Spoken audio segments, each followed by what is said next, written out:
Evangelho de João, capítulo 3. Nesse momento eu peço para que Deus possa me iluminar, para que Deus possa me inspirar, para que Deus possa abrir o seu entendimento, o nosso entendimento, para compreendermos a mensagem do Senhor, que hoje falaremos mais uma vez sobre salvação. Hoje pela manhã foi falado aqui sobre salvação e agora nós também falaremos mais um pouco sobre isso. Porque é algo que poucas pessoas se preocupam.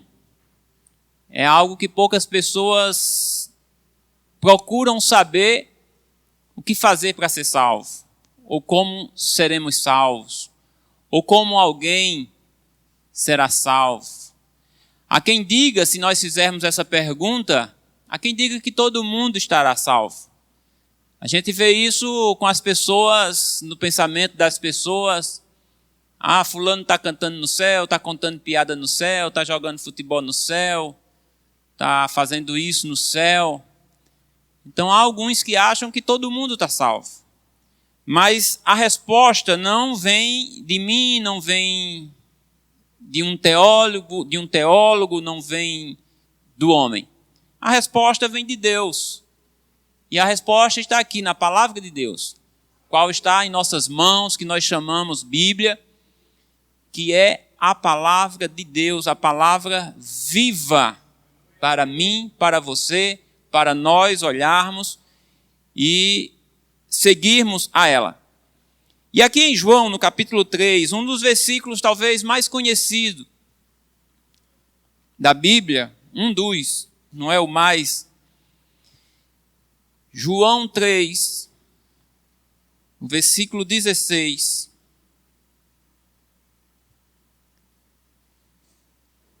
Diz o seguinte: porque Deus amou o mundo de tal maneira que deu o seu Filho unigênito, para que todo aquele que nele crer não pereça, mas tenha a vida eterna.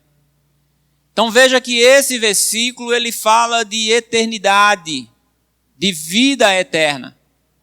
E ele fala de Jesus Cristo na condição humana, quando aqui fala o Filho unigênito, o Filho único, o Filho de Deus que veio ao mundo, para que o mundo não pereça, para que o mundo não se perca, mas para que seja salvo todo aquele que nele crê. Não é que todo mundo está salvo, é para aquele que nele crê. Nele quem? Jesus Cristo, que veio em carne. Aquele que não crer que ele veio em carne, a Bíblia diz que esse é o anticristo. Então a salvação também está nisso, em crer que ele veio em carne. Se não crer em Jesus Cristo, o homem, em carne, reconciliando o homem com Deus, não há como haver salvação. Então nós começamos a falar em salvação por aqui, que é preciso crer na vinda do Messias, na vinda do Cordeiro de Deus, o Jesus Cristo homem, que veio reconciliar. Ele é o único que tem esse papel de reconciliar o homem com Deus. O homem que eu digo gênero humano, o homem pecador. E ele veio para fazer esse papel, e aqui diz que ele veio para que todo aquele que nele crê não morra, mas tenha vida eterna. Um outro versículo que está aqui em Marcos, no Evangelho de Marcos, o capítulo 16, Evangelho de Marcos, capítulo 16. Vamos ver uma outra referência em relação à salvação. Versículo 16 diz o seguinte: quem crê e for batizado será salvo, mas quem não crê será condenado. O versículo 15, Jesus disse aos seus discípulos: ide por todo o mundo, pregai o evangelho a toda criatura. E aí vem essa declaração de Jesus dizendo que quem crer nesse evangelho que será anunciado e for batizado será salvo.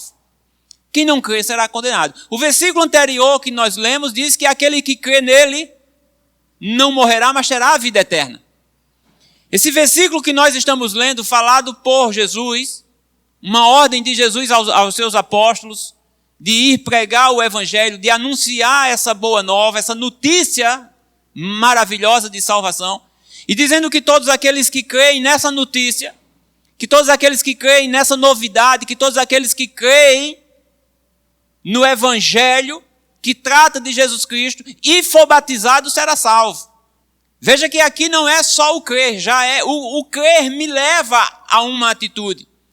Quando eu creio nessa mensagem, essa mensagem me faz, a minha crença me faz eu tomar uma ação, uma atitude. E essa ação aqui nesse momento, aqueles que creem precisam se aliançar com ele. E essa aliança com ele é através do batismo. E ele diz que todo aquele que crê e for batizado será salvo. Então veja que a salvação começa a ter restrições. Salvação não é para todos. A salvação é para todo aquele que crê. Está lá em João 3,16. Mas a salvação também não é só para o que crê, porque o que crê tem uma ação a tomar. E aqui ele já diz que aquele que crê e for batizado será salvo. Mas também se a gente for andar pela Bíblia, a gente vai ver que não é só crer e ser batizado. Porque a Bíblia também diz que aquele que perseverar até o fim será salvo. Então veja que a salvação ela vai afunilando. Vai afunilando. Mas as pessoas não se preocupam com isso. Não é preocupação da maioria das pessoas e às vezes da maioria de nós, de nos perguntarmos, de analisarmos as Escrituras e chegarmos a uma conclusão. Porque quando nós nos preocupamos com a salvação, irmãos, nós vamos olhar para as Escrituras, nós vamos ver que tem muitas coisas que envolvem a salvação. A palavra de Deus também diz que a salvação não é por nenhuma obra minha, mas é pela graça, mediante a fé. E por causa desse versículo que diz que a salvação é pela graça, as pessoas acham que aí, já que é pela graça, está todo mundo salvo. Mas quando a Bíblia diz que a salvação é pela graça, não está excluindo essas outras coisas do crer, não está excluindo a questão do crer e ser batizado. A salvação é pela graça, porque quando diz que é pela graça, é algo que nós não merecíamos. É por isso que é pela graça. É a graça de Deus em nós, que nos dá a condição de sermos salvos, que nós não merecíamos. E por nós não merecermos, Deus nos agracia dessa forma. Pela sua graça, mediante a fé nele, nós, ou aqueles que creem, forem batizados, perseverarem até o fim, serão salvos. Ainda em João, no Evangelho de João, no capítulo 8, Jesus encontra com um grupo de discípulos, João 8, o versículo 24. Ele diz o seguinte, o versículo 23 ele diz o seguinte, olha, vós sois de baixo, eu sou de cima. Vós sois deste mundo, eu não sou deste mundo. Por isso vos disse que morrereis em vossos pecados, porque se não crerdes que eu sou, morrereis em vossos pecados. Irmão, o que é morrer no pecado? É ser salvo? Ser salvo precisa acontecer algo em mim que é o perdão do pecado, a retirada do pecado. E quando Jesus Cristo diz que alguém vai morrer no pecado, ele está dizendo que dessa forma não há salvação para aqueles que não creem. Ele diz assim, porque se não creres que eu sou, morrereis nos vossos pecados. Ele estava falando com judeus, de pessoas que conheciam essa expressão do eu sou, de judeus que eram ensinados sobre essa expressão, do eu sou, lá de Êxodo, lá de Moisés, que Deus se revela para Moisés quando Moisés pergunta o seu nome. Deus diz para Moisés, diga ao povo que o eu sou enviou a vós. Então quando Jesus faz essa declaração, dizendo a um judeu ou a um grupo de judeus que eles morreriam em seus pecados se eles não crescem, que ele era o Deus que falava com Moisés. Porque aqui esse grupo de judeus acreditava que Jesus era somente um homem. E apesar de Jesus estar como homem naquele momento, ele era o Deus Todo-Poderoso em carne. E quando ele diz para esse grupo de pessoas, se vocês não crerem que eu sou o Deus Todo-Poderoso, o eu sou, que falou com Moisés, vocês vão morrer no pecado de vocês. Então veja que é preciso crer em Jesus, mas crer em Jesus de que forma, irmãos? Crer em Jesus que ele é um anjo que veio do céu? Crer em Jesus que ele é a segunda pessoa de uma divindade? Crer em Jesus que ele é a terceira pessoa de uma trindade? Não é isso que ele está dizendo. Ele está dizendo que aqueles que não creem que ele é o Deus que falou com Moisés, essas pessoas que não creem dessa forma, não terão salvação, pois morrerão em seus pecados. Isso é sério. Mas as pessoas romantizam a questão da salvação. As pessoas romantizam porque Jesus foi para a cruz, porque Jesus morreu, porque somos salvos pela graça e está todo mundo salvo. E você percebe nesses poucos textos que nós lemos, que não é bem assim, que é mais apertado o negócio. Então se hoje a gente perguntar para uma pessoa, você acha que muitas pessoas serão salvas? Ah, com certeza. Mas essa pergunta foi feita para Jesus. Essa pergunta que eu estou fazendo, e se alguém chegar para você e fizer essa pergunta para você, muitos serão salvos? Qual será a sua resposta? Porque Jesus teve resposta para essa pergunta. E se alguém chegar para você e perguntar o que eu devo fazer para ser salvo? A gente sabe hoje nas igrejas qual é a resposta. Se alguém perguntar o que eu devo fazer, a resposta é: levante sua mão, eu vou orar por você, o seu nome será escrito no livro da vida. Resposta errada. Essa não é a resposta bíblica. Nem a resposta bíblica dada por Pedro, registrada em Atos dos Apóstolos, capítulo 2, versículo 37 e 38, e nem a resposta bíblica dada por Jesus em Lucas 18 e em Lucas no capítulo 13 também, que nós vamos ler daqui a pouco. Quando perguntaram para Pedro lá em Atos dos Apóstolos o que devemos fazer, a resposta foi: arrependam-se. Seja batizado em nome do Senhor Jesus Cristo. Para quê? Para a remissão dos pecados. E recebereis o dom do Espírito Santo. Então veja que a resposta de Pedro é diferente da resposta que se dá hoje para a mesma pergunta. O que eu devo fazer para ser salvo? Ah, deixa eu orar por você. Levante sua mão, vem aqui na frente que a gente vai orar por você e o seu nome será escrito no livro da vida. Repito, resposta errada. A resposta bíblica é a que Pedro deu, é a que Jesus vai dar agora, que você já sabe e vai acompanhar comigo em Lucas capítulo 18 e o versículo 18 também, na questão do jovem rico. E perguntou-lhe um certo príncipe, não era uma pessoa comum, era uma pessoa de status dentro da sociedade, dizendo para Jesus: bom mestre, que hei de fazer para herdar a vida eterna? E Jesus lhe disse: por que me chamas bom? Ninguém é bom, senão um, que é Deus. Sabes os mandamentos? Resposta de Jesus: não adulterarás, não matarás, não furtarás, não dirás falso testemunho, honra teu pai e tua mãe. Jesus cita alguns dos mandamentos. E a resposta alegre daquele príncipe, no versículo 21, ele diz: todas essas coisas tenho observado, ou eu tenho feito, desde a minha mocidade. Desde eu criança, que eu vivo tudo isso. Ou seja, graças a Deus. Só que Jesus não para por aí. Quando você se encontra com Jesus, é ter apresentado o evangelho, é ter apresentado o batismo, E o teu relacionamento com Jesus vai se estreitando.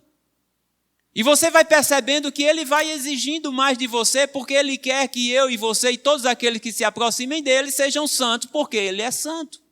E isso é um processo. Pastor Macena, domingo aqui, ele começou com um texto dizendo que aquele que nos chamou nos aperfeiçoará até o grande dia. E é esse trabalhar de Deus em nossas vidas.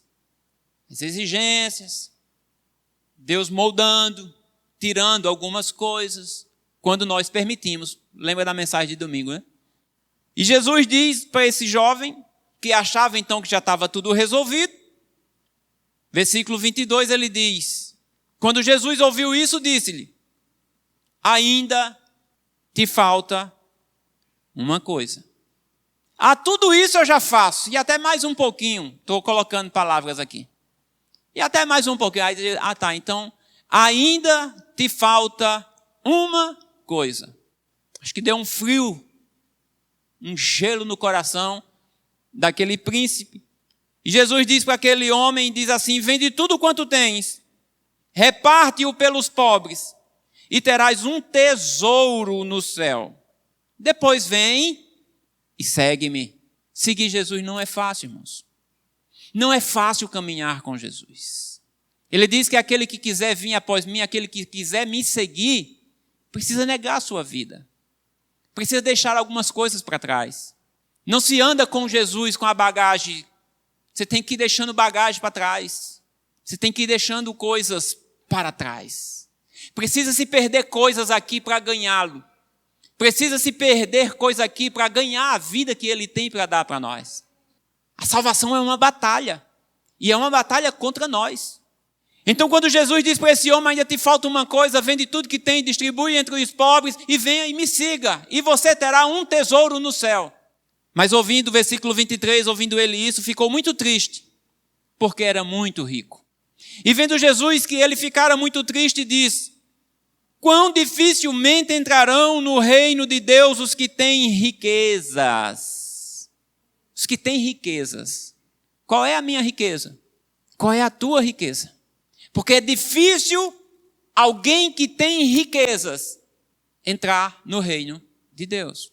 O foco aqui é a salvação. A pergunta era, o que eu faço para conquistar a vida eterna? O que é que eu faço para ser salvo? E aí Jesus conclui dizendo que é mais fácil entrar um camelo pelo fundo de uma agulha do que um rico, alguém que tem riquezas, entrar no reino de Deus. Então não é tão fácil. Aí você pode dizer, graças a Deus eu não sou rico. Às vezes nossa riqueza não é dinheiro, irmãos. Às vezes nossa riqueza é alguma coisa que nós nos apegamos aqui nesse mundo. E nós não queremos largar por nada. Por nada. Às vezes a nossa riqueza é um sonho que nós temos aqui, um projeto que nós temos aqui. E nós não largamos esse projeto como esse príncipe também não largou o que ele tinha. E a gente fica achando que isso aqui é em relação a quem tem muito dinheiro, quem tem muita fortuna, quem tem uma conta milionária. Mas todos nós temos coisas que é impregnada e nós não queremos largar. E nós precisamos abrir mão dessas coisas para ganhar a vida eterna. Porque dificilmente alguém que tem riqueza entrará no reino de Deus. Então não é tão fácil. É luta, é guerra, é batalha. E as pessoas estão levando a salvação como que fosse algo assim. Alguém orou por mim, eu fui numa igreja, levantei minha mão, oraram, o meu nome está escrito no livro da vida, agora eu estou em paz, estou tranquilo, eu frequento uma igreja, eu sou membro de uma igreja, eu sou batizado em uma igreja. Só isso. O Senhor quer mais de você, tem mais uma coisa. Tenho mais uma coisa a te dizer, ele disse para esse jovem. Em Lucas, no capítulo 13, também fazem essa pergunta a Jesus. Lucas, capítulo 13, versículo 22. E percorria as cidades e as aldeias, ensinando e caminhando para Jerusalém. E disse-lhe um, Senhor, são poucos os que se salvam? Olha a pergunta de alguém em relação à salvação. Senhor, são poucos os que se salvam? Se fosse hoje, as pessoas dizem, não, são muitos. Não, está todo mundo salvo. Jesus já veio, já fez o que ele tinha que fazer. Somos salvos pela graça. Se anime, meu irmão. Agora olhe a resposta do próprio Salvador. Olha a resposta daquele que foi para a cruz por mim, por você e por todos aqueles que nele crê. Olha a resposta daqueles que querem que todos os homens se salvem e venham ao conhecimento da verdade. Que ele quer que todos se salvem. Mas também ele sabe disso aqui, ó. Versículo 23, versículo 24, ele diz, esforcem-se por entrar pela porta estreita, porque eu vos digo que muitos procurarão entrar e não poderão. Olha, a pergunta é, Senhor, são poucos que vão se salvar? A resposta é, se esforce. Tem que haver um esforço. Não é assim tão fácil. Não é somente levantar uma mão, alguém orar por você. Não é somente ir onde tem água e ser batizado. Isso é o começo de tudo. Isso é necessário. Não há salvação sem arrependimento. Não há salvação sem batismo. E o batismo correto em nome do Senhor Jesus Cristo para a remissão dos pecados, conforme Atos 2, 37, 38. E vários lugares na Bíblia onde o batismo é realizado invocando o nome daquele que está sobre todo nome. O nome do Senhor Jesus Cristo. Sem isso não há salvação. E a gente viu lá em Marcos 16. Aquele que crê e for batizado será salvo. Mas eu tenho mais uma coisa. Então ele diz, se esforce. Senhor, eu creio. Senhor, eu já fui batizado. Se esforce. Então, por entrar pela porta estreita, porque eu vos digo que muitos procurarão entrar, irmãos. E não poderão. Olha, quem procurará entrar, muitos não vão poder entrar. Imagine quem não faz isso, não procura. As pessoas estão achando que é assim. Há dois caminhos. Um caminho que é estreito e há um caminho que é muito largo. E Jesus Cristo diz que por esse caminho ser muito largo é o caminho que leva à perdição, muitos vão por ele. Mas quando ele é questionado em relação à salvação, ele diz, se esforce por entrar pela porta estreita, porque muitos vão procurar entrar por ela e não vão poder. Por que não pode, irmãos? Por que não vão poder entrar? Porque não entra de qualquer jeito. É preciso você ir abandonando bagagem pelo meio do caminho. E ele diz assim, ó, quando o versículo 25, quando o pai de família se levantar e fechar a porta, e começar a estar de fora e a bater a porta, dizendo, Senhor, Senhor, abre. E respondendo ele vos disser, eu não sei de onde vocês são. Olha, ele diz que essa porta estreita, ela está aberta para entrar por ela. Lembra aí que faz aí uns 3 domingos, o pastor Marcena pregou aqui sobre o bom pastor, e lá naquela ministração, quem era a porta? É ele. Ele é criterioso. Ele é a porta. E ele diz que a porta é estreita. E ele diz que essa porta vai se fechar. E ele diz que quando se fechar, muitos vão chegar batendo e dizendo, Senhor, Senhor, abre, abre, abre. E ele vai dizer, eu não sei quem são vocês. O versículo 26, ele diz que então começareis a dizer, temos comido e bebido na tua presença. E o Senhor nos tem ensinado nas ruas. Então são pessoas que estão ouvindo os ensinamentos dele. São pessoas que estão se alegrando, estão comendo, estão bebendo, estão ceando. Mas ele diz que nesse dia, quando se fechar, essas pessoas que estão nesse movimento vão chegar dizendo, ei, eu estou de fora ainda, falta eu não conheço vocês. Mas nós estávamos lá, Senhor, nós estávamos comendo, bebendo na sua presença, nós estávamos até ouvindo a sua ministração. Versículo 27, ele vai responder, eu digo-vos que não sei de onde vocês são. Afastem-se de mim, vocês todos que praticam a iniquidade. O negócio é sério. Então, se nós pensamos em salvação, veja que ele diz que muitos buscarão ser salvos, mas não poderão. Olha, irmão, nós estamos buscando a salvação, que bom, que maravilha. Mas de que forma nós estamos buscando? Porque muitos que estão buscando, muitos que buscarão entrar por essa porta que é Ele, não vão poder entrar. E essa porta vai se fechar e vai ficar de fora. Em Apocalipse, no capítulo 21, Apocalipse 21, versículo 8, quando João está narrando a nova Jerusalém descendo do céu, e ele está falando de algo maravilhoso, que está tudo cumprido, está tudo feito, tudo se cumpriu. No versículo 8 ele diz assim, olha, mas quanto aos tímidos, e os tímidos aqui eu já falei para vocês quem são esses tímidos, são aqueles indecisos, os que não se decidem. Quanto aos tímidos, aos incrédulos, aos abomináveis, aos homicidas, aos fornicadores, aos feiticeiros, aos idólatras e a todos os mentirosos, a sua parte será no lago que arde com fogo e enxofre, o que significa que isso é a segunda morte. A primeira morte não nos separa de Deus, porque como foi falado hoje pela manhã aqui, haverá uma ressurreição. Agora a segunda morte, é isso que acontece. E quem é que vai sofrer o dano da segunda morte? Esse grupo de pessoas, irmãos. Esse grupo de pessoas não herdam o reino de Deus, eles herdam a segunda morte.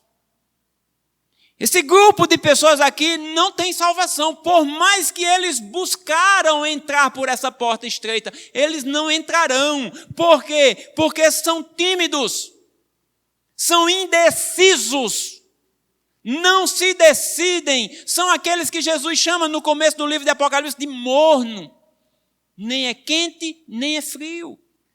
São os incrédulos, os abomináveis, os homicidas, essas pessoas não entram. Pode estar dentro da igreja, pode cantar, pode pregar, pode se alegrar, pode cear, pode fazer o que quiser, mas se não deixar estas coisas, não entra.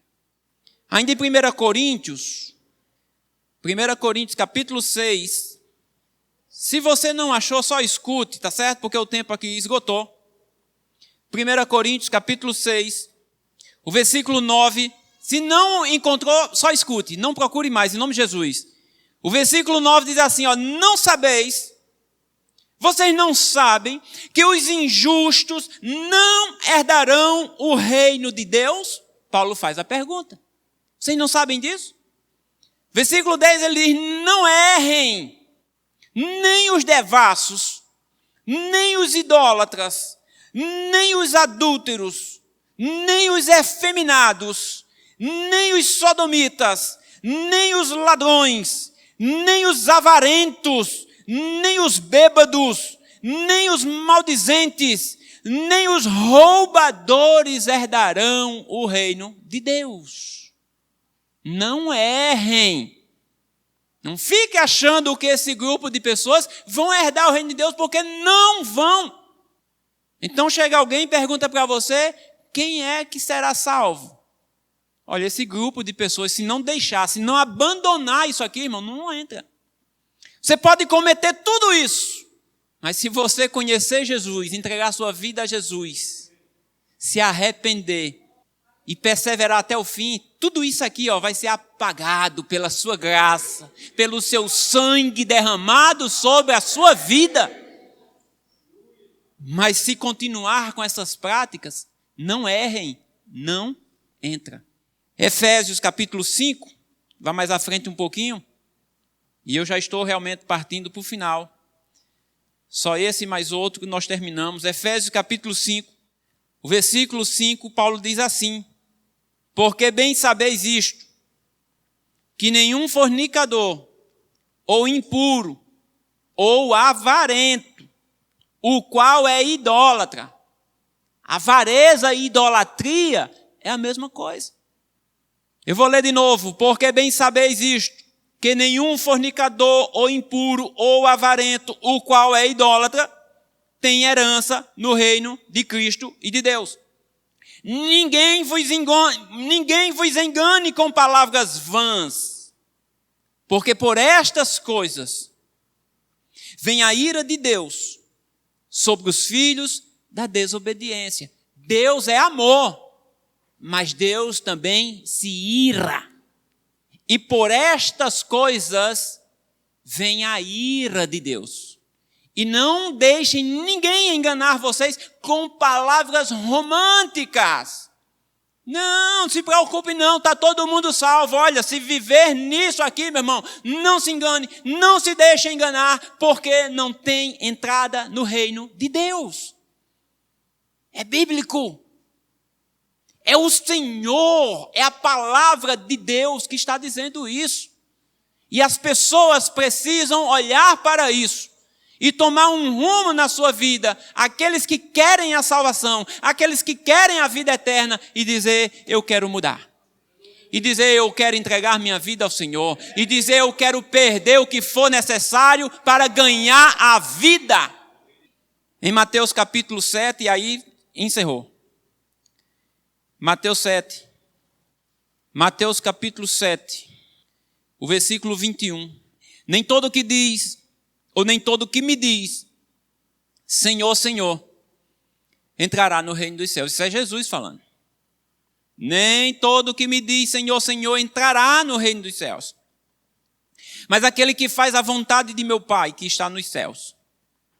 Muitos, não são poucos, muitos, me dirão naquele dia, Senhor, Senhor, nós profetizamos em Teu nome, nós pregamos em Teu nome. E em Teu nome não expulsamos demônio? E em Teu nome não fizemos muitas maravilhas? E então lhes direi abertamente, eu nunca conheci vocês. Apartem-se de mim, vocês que praticam a iniquidade. Olha, irmãos, isso aqui é muito sério. Isso aqui não eram pessoas que estavam no bar, não eram pessoas que estavam nos prostíbulos, isso aqui eram pessoas que estavam invocando o nome do Senhor, curando enfermos em nome do Senhor, expulsando o demônio em nome do Senhor, pregando em nome do Senhor,